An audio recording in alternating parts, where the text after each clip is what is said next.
नमस्कार दोस्तों, नमस्कार। मैं हूं राकेश, आप लोगों के सामने और स्वागत करता हूं। उम्मीद करता हूं आप सभी लोग बहुत अच्छे होंगे और अपनी प्रिपरेशन में लगे होंगे। ये वीडियो बेसिकली यूपी पीसीएस के नोटिफिकेशन से संबंधित है।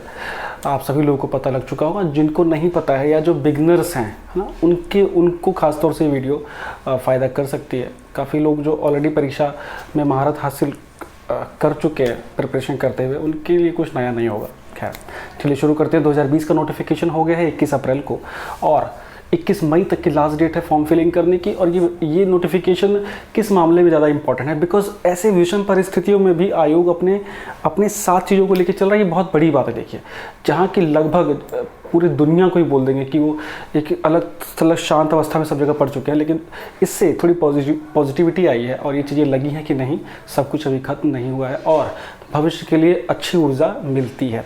तो चलिए शुरू करते हैं। नोटिफिकेशन से ही शुरू करते हैं। इसमें हम लोग देखेंगे कि क्या नोटिफिकेशन में क्या बातें हैं, फिर सिलेबस देखेंगे हम लोग, जो मटेरियल होगा, बुक्स होगा, किस पे फोकस करना है वो देखेंगे, और हम एक दूसरे की कैसे मदद कर सकते हैं वो देखेंगे। तो चलिए शुरू करते हैं। इसमें मैंने ये नोटिफिकेशन देखा लगाया हुआ है। मैं देखता हूँ कि नोटिफिकेशन फटाफट मिल जाए।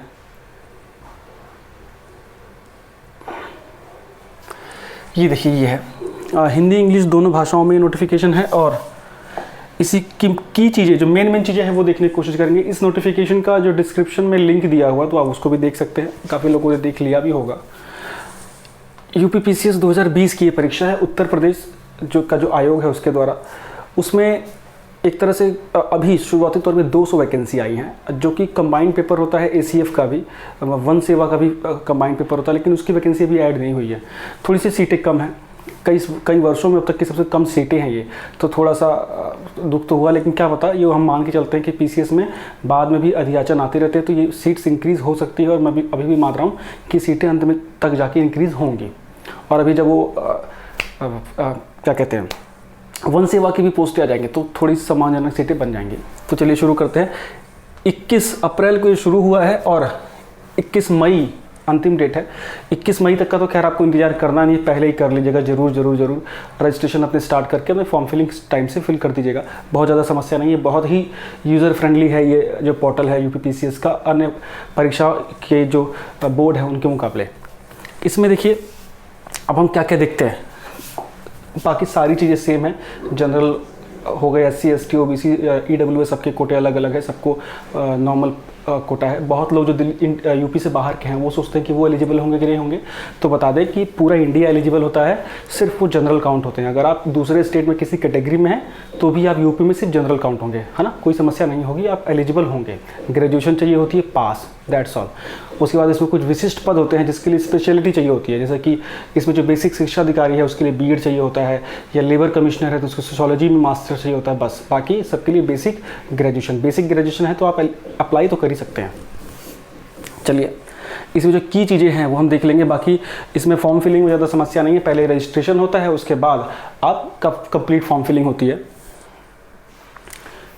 इसमें कई सारे पदों के बारे में भी दिया हुआ है और ये चीज़ें भी हमको देखनी नहीं है। हमारा लक्ष्य में मुख्य रूप से जो होना चाहिए वो होना चाहिए कि हमें परीक्षा की तरफ सीधे सीधे जाना है ना। ये एक्साइज इंस्पेक्टर और DYSP, इन 2 पदों के लिए हाइट और चेस्ट एक्सपेंशन का थोड़ा सा कंपल्सन होता है, लेकिन बहुत ही नॉमिनल होता है, जो कि सामान्य रूप से सब उसमें एलिजिबल हो जाते हैं। तो ये देख लीजिएगा, इसमें चेस्ट एक्सपेंशन वगैरह का है, हाइट वगैरह के लिए दिया हुआ DYSP और एक्साइज इंस्पेक्टर के लिए।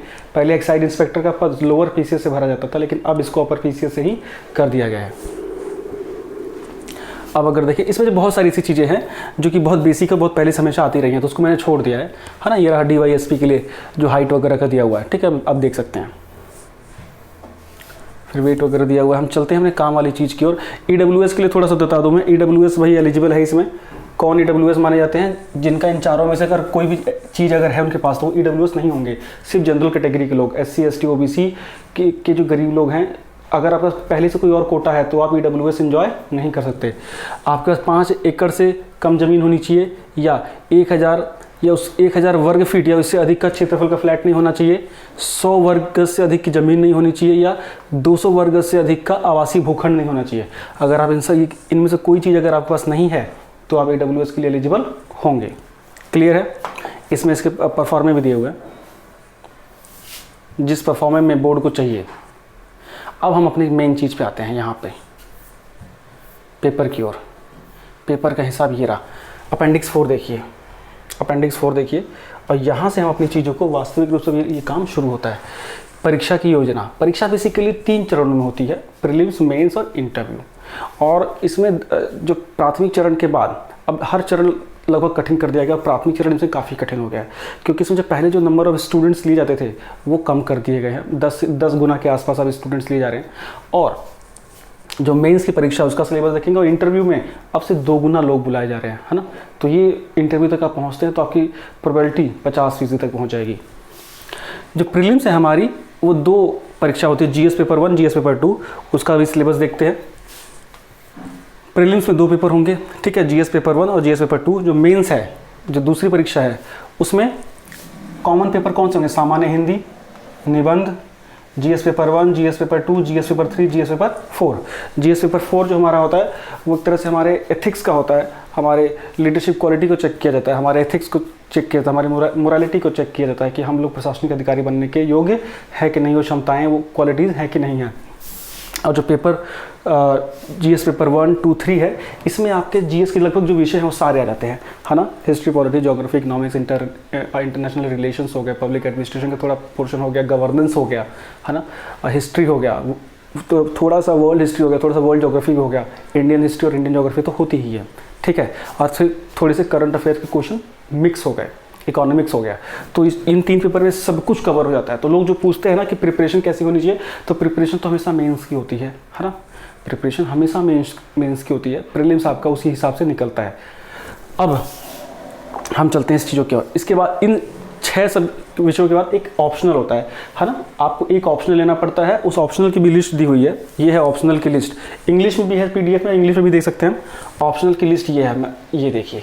इसमें से देखिए सोशल वर्क और डिफेंस जो कि बहुत फेमस थे, बहुत ज़्यादा लिए जाते थे, वो हटा दिए गए हैं। अब कौन सा? एग्रीकल्चर है, प्राणी विज्ञान, रसायन विज्ञान, केमिस्ट्री, भौतिक विज्ञान, फिजिक्स, गणित, भूगोल, ज्योग्राफी, अर्थशास्त्र, समाजशास्त्र, दर्शन शास्त्र, है ना, फिलॉसफी, भूविज्ञान, मनोविज्ञान, साइकोलॉजी, वनस्पति विज्ञान, लॉ, संस्कृत, हिंदी, उर्दू, इंग्लिश, फिर electrical engineering, mechanical engineering, civil engineering, नृव विज्ञान, इसको पता नहीं क्या बोलते हैं इंग्लिश में, इतिहास, राजनीति विज्ञान, मैनेजमेंट, स्टैटिक्स, एनिमल हस्बेंड्री, है ना, कॉमर्स, पबेड और मेडिसिन या चिकित्सा विज्ञान। क्लियर है? तो इसमें से पसंदीदा अपना आप भी कोई विषय ले सकते हैं। बहुत लोग पूछते हैं सर क्या विषय लिया जाए, तो विषय वो लीजिए जिसमें आपकी कमांड हो या जो पढ़ने में आपको अच्छा लगता हो। दूसरे की देखा देखी मत लीजिए। ह्यूमैनिटीज़ के विषय अगर हम ले लेते हैं तो हमको थोड़ा फ़ायदा होता है, बिकॉज जीएस पेपर 1, 2, 3 में वो पोर्शन आता है ना। वैसे ज्योग्राफी एक अच्छा विषय है, ज्योग्राफी अगर आपको इंटरेस्ट है तो बहुत ही टेक्निकल विषय है और इसका सक्सेस रेशो भी काफ़ी अच्छा है। इसके अलावा हिस्ट्री भी बहुत लोगों की पसंद बन सकता है, लेकिन हिस्ट्री में एक बड़ी कमी क्या है, हिस्ट्री बहुत बड़ा, बहुत ही विस्तृत सिलेबस है। अगर उसके लिए आप रेडी हैं और अच्छे से कर लेते हैं तो अब आपकी बहुत ही ज़बरदस्त कमांड हो सकती है। उसके बाद फिर सोशियोलॉजी लोग बहुत पकड़ने की कोशिश करते हैं, समाजशास्त्र जिसको बोल रहे हो। इससे हमारा ऐसे वाला जो पक्ष है वो थोड़ा मजबूत हो जाता है, फिलोसफिकल आंसर हम अच्छे से लिख सकते हैं। और बाकी जितने साहित्य हैं, साहित्य में हमेशा एज होता है। अगर आपका साहित्य मजबूत है तो आपको मेंस में अच्छे नंबर मिलने की संभावना बढ़ जाती है। जैसे हिंदी साहित्य है, हिंदी साहित्य का सिलेबस और कंपैरिजन में कम है। फिलॉसफी है, फिलॉसफी का सिलेबस और कंपैरिजन में कम है, आप 3 महीने में कर सकते हैं। हिस्ट्री ऑप्शनल के लिए 6-6 महीने लग जाता है, बस ये अंतर है। ठीक, तो आप इसमें से लोक प्रशासन है, पबेड का रेशो बहुत अच्छा है। पबेड से आपका गवर्नेंस का, पॉलिटी का पोर्शन काफ़ी अच्छा कवर होता है ना, तो ये भी आपको फ़ायदा मिल सकता है। तो यहाँ तो आपका पूरा आप पे डिपेंड करता है। दूसरे की नकल बिल्कुल मत कीजिए। पहले जिस विषय में आपका मन कर रहा है उस विषय को 1-2 महीना एक आध महीना पढ़िए, है ना, तो आपको अंदाज़ा लग जाएगा कि आपके लिए विषय है कि नहीं है। ठीक, अब इसके बाद अगर हम चलें, मैं थोड़ा सा ये देख रहा हूँ, मैं बताना चाहता हूँ कि जो हमारा प्रीलिम्स का सिलेबस है, प्रीलिम्स का सिलेबस आप देखिए, ये रहा पेपर 1 और पेपर 2। जो प्रीलिम्स होता है उसके आधार पे ही मेंस के लिए तैयारी बनती है। और असली अब तो ये लेवल भी बहुत सख्त हो गया। पहले तो इसको फिल्ट्रेशन पेपर माना जाता था, लेकिन अब तो संख्या इतनी कम हो गई है कि इस बाधा को पार कर पाना ही अपने आप में बहुत बड़ा लक्ष्य है। इसमें देखिए आपको खास तौर से पेपर 1, पेपर 2 होते हैं, 2 पेपर होते हैं, GS1, GS2, जिसमें GS2 सिर्फ क्वालिफाइंग होता है, CSET जिसे बोलते हैं। 33% नंबर लाएंगे तभी पेपर 1 आपका चेक होगा, अदरवाइज आप रिजेक्ट हो जाएंगे, ठीक है। तो पेपर 1 पे मेरिट बनती है, GS जिसे बोलते हैं मेन जनरल स्टडीज़ वाले में, और जो CSET है वो क्वालिफाइंग होता है। तो हम जनरल स्टडीज़ वाला देख रहे हैं, GS वाला देख रहे हैं। इसमें देखिए समसामयिक घटनाएं दे रखी हैं भाई, ये बहुत ही इंपॉर्टेंट है। 2019 का पेपर देख के यही निश्चित हुआ है। डायरेक्टली इनडायरेक्टली अगर हम देखें तो करीब 50% तक इस बार आंकड़ा पहुंच गया था करंट अफेयर उससे जुड़े हुए क्वेश्चंस को लेके। उसके बाद भारतीय इतिहास और राष्ट्रीय आंदोलन, ठीक, मतलब नेशनल मूवमेंट और इंडियन हिस्ट्री। फिर ज्योग्राफी आ गई, भारत विश्व भूगोल। फिर पॉलिटी आ गई, है ना। इसमें क्या है, कॉन्स्टिट्यूशन दिया हुआ है, राजनीतिक व्यवस्था, पंचायती राज अलग से दिया हुआ है। पंचायती राज से हमेशा क्वेश्चन आता है। लोक नीति, पब्लिक पॉलिसी जो है, आधिकारिक मुद्दे, राइट इश्यूज, है ना, फंडामेंटल राइट अलग से डाल दिया है। इसके बाद आर्थिक में क्या दिया हुआ है, सस्टेनेबल डेवलपमेंट। मैंने क्या बोला था, सिर्फ इस वर्ड के ऊपर पिछली बार 6 क्वेश्चन आए हुए थे, सस्टेनेबल डेवलपमेंट के ऊपर। तो इन शब्दों को पकड़ना है, इस सिलेबस को डिस्कस करने का लक्ष्य ही यही है। अंतर्विशिष्ट जनसांख्यिकी, है ना, सेंसस, और सेंसस का ये आखिरी वर्ष है, इसके बाद नया सेंसस आंकड़े आने शुरू होंगे, तो ये आ सकता है। उसके बाद सामाजिक क्षेत्र के इनिशिएटिव, मतलब जो गवर्नमेंट की बड़े बड़े इनिशिएटिव हुए, स्कीम्स हुई सोशल वेलफेयर के, वहाँ से क्वेश्चन आ सकता है। फिर पर्यावरण, भाई बहुत ही इंपॉर्टेंट सेक्शन इसलिए है बिकॉज एनवायरनमेंट का, फॉरेस्ट का पेपर लगा हुआ है इसके साथ, तो ये सेक्शन बहुत ही इंपॉर्टेंट बनता है। और इन्हीं सब स्टार के आधार पे हमारी स्ट्रेटेजी बनेगी।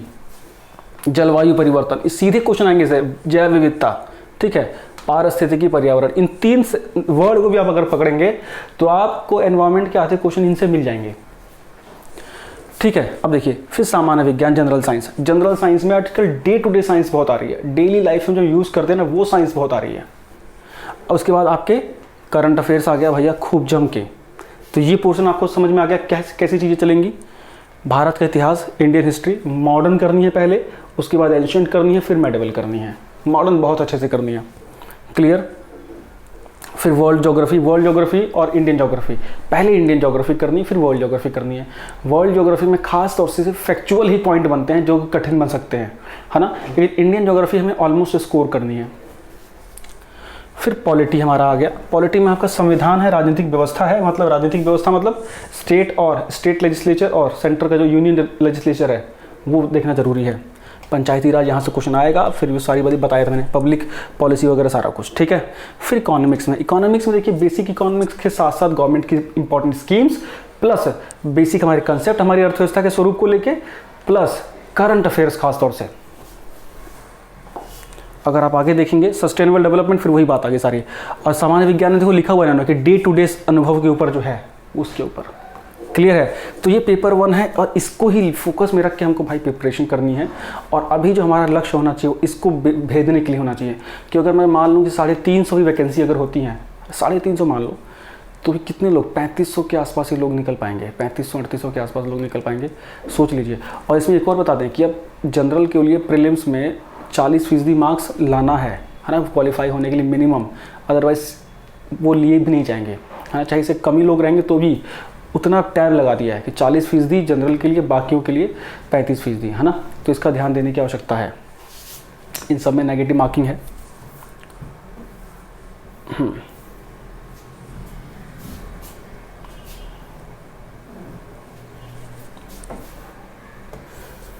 बाकी अगर हम देखें CSET पेपर 2 का है, इसमें तो बहुत ज़्यादा समस्या आपको नहीं, यानी कि कंप्रीहेंशन आ जाता है, थोड़ा सा मैथ आ जाता है, थोड़ी सी लीडरशिप क्वालिफिकेशन की कुछ चीज़ें आ जाती हैं, फिर आपका कम्युनिकेशन का पोर्शन आ जाता है।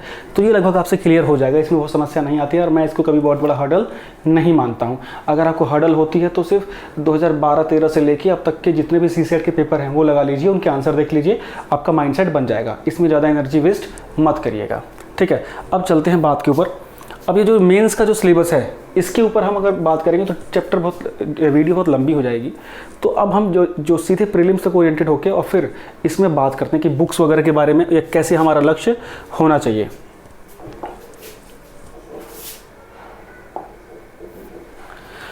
अगर हम देखिए बुक्स की बात करें तो आपको मानक बुक बिल्कुल आपके पास होनी चाहिए, और आप अगर इस प्रिपरेशन में जुड़े हुए हैं तो आपके पास होंगी। जैसे आप, अगर मैं सिर्फ बोलूँगा आप सुनते रहिएगा, जैसे कि कई बार बोली हुई है, कोई नई बुक नहीं बता रहा हूँ, कोई और रणनीति में बदलाव करने की रिक्वायरमेंट भी नहीं है। ये सिर्फ उनके लिए है जो नए लोग हैं, है ना। पॉलिटी के लिए, मतलब राज व्यवस्था के लिए आपको एम लक्ष्मीकांत किताब होनी चाहिए। उसके अलावा अगर आप एम लक्ष्मीकांत पढ़ने का समय भी नहीं मानते, अटेम्प्ट देना है, तो कम से कम भारत की राज व्यवस्था परीक्षा वाणी की तो ले लीजिएगा, ठीक है। घटना चक्र की सभी सब्जेक्ट के प्रीवियस ईयर जरूर ले लीजिएगा, पूर्वावलोकन बोलते हैं उसको। घटना चक्र बेस कभी मत बनाइएगा, उसको पढ़ के क्वेश्चन का अंदाजा आपको लग जाएगा। जो साइंस का पोर्शन है वो घटना चक्र से काफ़ी कवर हो जाता है, मैं बता रहा हूँ आपको, काफ़ी चीज़ें उसमें से कवर हो जाती हैं। फिर ज्योग्राफी बहुत अच्छी है, उसमें पॉलिटी और हिस्ट्री, ये इनको जरूर पढ़िएगा। इकोनॉमिक्स पढ़े ना पढ़े, ये 4 विषयों को तो जरूर पढ़िएगा, ठीक है। एक और चीज़ है कि यूपी स्पेशल क्वेश्चन के नाम पे अब ज़्यादा कुछ आता नहीं है, तो यूपी स्पेशल में ज़्यादा सर खपाने की रिक्वायरमेंट नहीं है आपको। लास्ट के टाइम पे 2-4 दिन पहले से यूपी का थोड़ा सा पढ़ लेना बस। आपको मेन फोकस आपको रखना है पॉलिटी, सॉरी आपको जो, पहले मैं बुक्स बता दूँ सारी। पॉलिटी के लिए बता दिया, या तो परीक्षा वाणी कम समय के लिए, या लक्ष्मीकांत बेसिक बुक, ठीक है। आपको हिस्ट्री के लिए बताया हुआ है। मॉडर्न के लिए खासतौर से स्पेक्ट्रम जरूर पढ़िएगा। स्पेक्ट्रम राजीव अहिर की बुक है, बहुत शानदार किताब है ना। और उसके बाद एस के पांडे पढ़ लीजिए मेडिवल के लिए और एंशिएंट के लिए। मेडिवल में मौका मिले ना मिले, एंशिएंट जरूर पढ़ लीजिएगा, उस पीछे के क्वेश्चन लगा लीजिएगा, उस बुक के अच्छे क्वेश्चन हैं। उसके बाद अगर हम हिस्ट्री हो गया, पॉलिटी हो गया, ज्योग्राफी के लिए चले तो ज्योग्राफी के लिए बहुत सारी किताबें हैं। डी.आर. खुल्लर की एक बुक आती है, बहुत अच्छी बुक है, टाटा मैगर पब्लिकेशन की। बुक मोटी तो है लेकिन अच्छा कवर है। वो नहीं पढ़ना चाहते तो माजिद हुसैन पढ़ लीजिए, वो नहीं पढ़ना चाहते तो महेश बरनवाल पढ़ लीजिए, ठीक है। लेकिन बुक्स सारी अच्छी हैं। डी.आर. खुल्लर को इन तीनों में प्रेफरेंस दे सकते हैं हम, ठीक है। या सविंदर सिंह है तो उसको भी प्रेफरेंस दे सकते हैं। एनसीईआरटी में बहुत ज़्यादा नहीं बोलता हूँ पढ़ने के लिए, लेकिन ज्योग्राफी की एनसीईआरटी मस्ट होनी चाहिए। ज्योग्राफी की एनसीईआरटी बहुत ही ज़रूरी है 11वीं 12वीं की, और नीचे नहीं। इसके बाद अगर हम चलें साइंस के लिए, तो साइंस के लिए घटना चक्र का जो पूर्वावलोकन है बहुत ही इंपॉर्टेंट है, हिंदी इंग्लिश दोनों में आता है। प्लस आप टीएमएच पब्लिकेशन की, टाटा मैग्रो हिल पब्लिकेशन की जनरल साइंस की बुक ले लीजिएगा, उससे आपको बहुत फ़ायदा मिल जाएगा। जितने भी प्रीवियस ईयर हुए हैं जरूर करिए। यूपीएससी की जो साइंस के क्वेश्चन है उनको जरूर लिंक करिएगा। इसमें साइंस एंड टेक्नोलॉजी वाला पोर्शन लगभग हर बार करंट से लिंक होकर आता, तो उस पर ध्यान देने की आवश्यकता है। फिर बात आती है एनवायरमेंट की। एनवायरमेंट के लिए बहुत ही ज़्यादा जरूरी है। एनवायरमेंट के और साइंस के क्वेश्चन मिला के 30 से 35 क्वेश्चन हो जा रहे हैं आज की डेट में। तो जो भी एनवायरमेंट की जो एपेक्स बॉडियाँ हैं अंतर्राष्ट्रीय स्तर पर, उनको पढ़ना बहुत ही ज़रूरी है। उनके द्वारा लिए गए जो भी बड़े डिसीजंस हैं वो हमेशा परीक्षाओं में आए हैं, उससे रिलेटेड परीक्षाओं में आए हैं। जैसे यूएनएफसीसी है, सस्टेनेबल डेवलपमेंट शब्द निकाल दिया भैया, जम के आ रहा है उसमें से, है ना। तो आपको सीधे आइडिया लगाने, क्लाइमेट चेंज हो गया, सस्टेनेबल डेवलपमेंट हो गया, ग्रीन हाउस इफेक्ट हो गया, ग्लोबल वार्मिंग हो गया, इकोसिस्टम हो गया, है ना, इकोलॉजी हो गया, पॉल्यूशन हो गया। ये वैसे चमकते हुए सितारे हैं जिनमें से सीधे क्वेश्चन चुगे जाते हैं, यूं, है ना। और ये लगभग इसको स्कोरिंग माना भी जाता है। वैश्विक समस्याएं क्या हैं पर्यावरण की वजह से, वो तो इसके लिए अगर आप देखेंगे तो एनसीईआरटी है जो 12वीं क्लास की, उसके बायो की बुक के आखिरी के 4-5 चैप्टर जरूर करिएगा, एनवायरमेंट के हैं वो, और वहाँ से क्वेश्चन खूब आते हैं। फिर शंकर आईएएस की बुक पढ़ सकते हैं तो पढ़ लीजिएगा, नहीं अगर वो पढ़ना तो परीक्षा वाणी की भी आपको पर्यावरण की किताब अच्छी मिलेगी। भाषा थोड़ी कलिष्ट है लेकिन अच्छी है, वो अच्छा आपको कवर कर देगी वो, ठीक है। अगर वो भी नहीं पढ़ना है तो रवि अग्रहरी की टाटा मैग्रो आती है, वो भी अच्छी किताब है। मेरे ख्याल से ये बुक्स हो गई। और इकोनॉमिक्स में तो रमेश सिंह की अच्छी बुक है, इतना लेकिन समय नहीं मिलता है, तो इकोनॉमिक्स को करंट से बनाइए, स्कीम्स कर लीजिए और थोड़ा बेसिक इकोनॉमिक्स, बस ज़्यादा इसमें समस्या नहीं लेनी है। बात आती करंट अफेयर की, और मैं बता दूं पॉलिटी, ज्योग्राफी, करंट अफेयर्स ये आपस में पूरा लिंक होकर आजकल आ रहा है, इकोनॉमिक्स आ रहा है। तो करंट अफेयर्स की क्षमता 150 क्वेश्चन होता है, 150 क्वेश्चन का ये पूरा पेपर है जिसके आधार पे आपका प्रीलिम क्लियर होना है ना। और इसमें कम से कम अगर हम देखें तो 50+ डायरेक्टली इनडायरेक्टली करंट अफेयर बन रहा है। तो सिलेक्शन के लिए आपकी जो बातें हैं, आपको नेगेटिव मार्किंग के साथ भी कम से कम 95-100 के आसपास क्वेश्चन आपके सही होने चाहिए, तब जाके हम लाइन में खड़े हो पाएंगे। और इसके लिए आपका पोर्शन जो होना चाहिए करंट, मैंने लास्ट टाइम भी यही बोला था और इस बार भी यही है। स्ट्रैटेजी में कुछ भी बदलाव करने की जरूरत नहीं है, बिकॉज जब तक फॉरेस्ट का पेपर इसके साथ रहेगा पैटर्न यही रहेगा।